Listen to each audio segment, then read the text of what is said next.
nhìn mà tỏi hồi nó quay chạy nhàng tình nhìn năm lửa là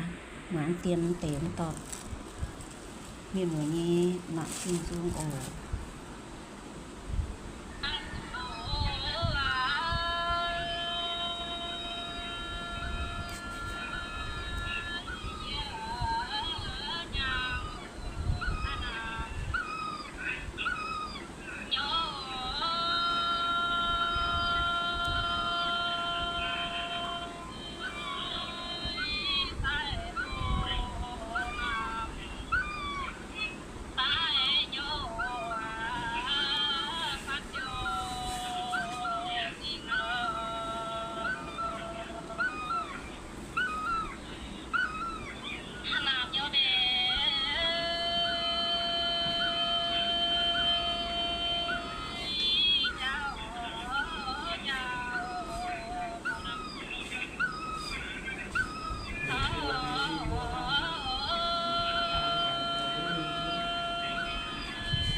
Cần đò đông đến. Giờ đây chỉ cần viên chặt xã Maxlin.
liều gì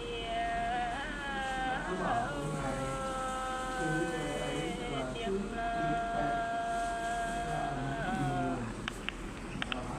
mai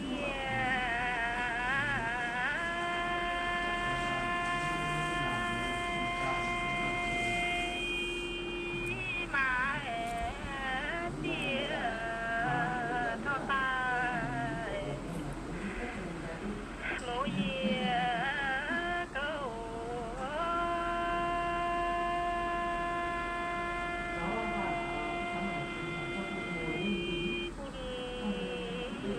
coi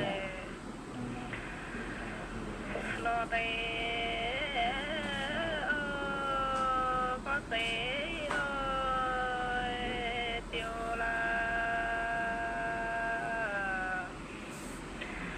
phăng su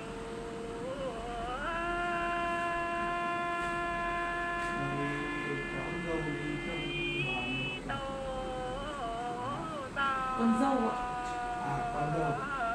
Dạ vì hai Con còn được từ lúc mà nhiều con bị chảy mắt.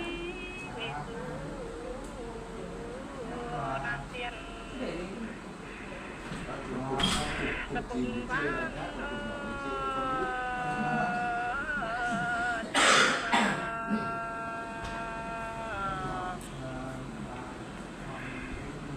mẹ yêu bé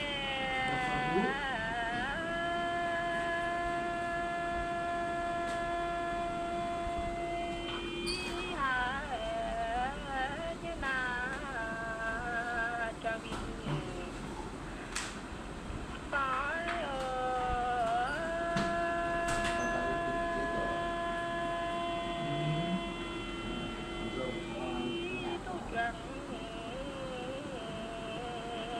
tiền hiệp su ơi tao là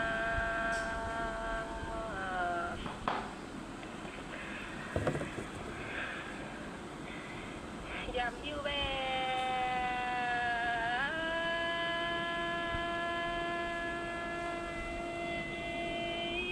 mẹ tai tiêu tai tô nan nó đi ơi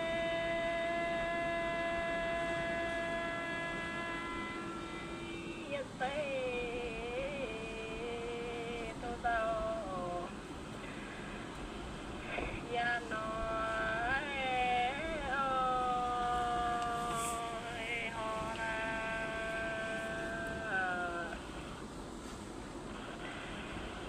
yếm lo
miền mà dùng thái ổ nè chỉ con tay trên kinh tế nhỏ nó cái giò nhỏ ăn để tụi nạn dùng vừa như hai con hang mà này con giò nè nó hai con cái kỳ mà cho nhớ vừa cha này sẽ chặn tè tông cha như cha hộ ta hang nó chỉ kinh giò có hai nó tổ tục tiền mà nó vừa tông cha như lệ dẹp con cho nên khi hải con tự giàu có bữa cha nhân sẽ chạm sống hai tội hang nó lọ nên cần hang nó xe nó tì tông cha ya tiền nó tì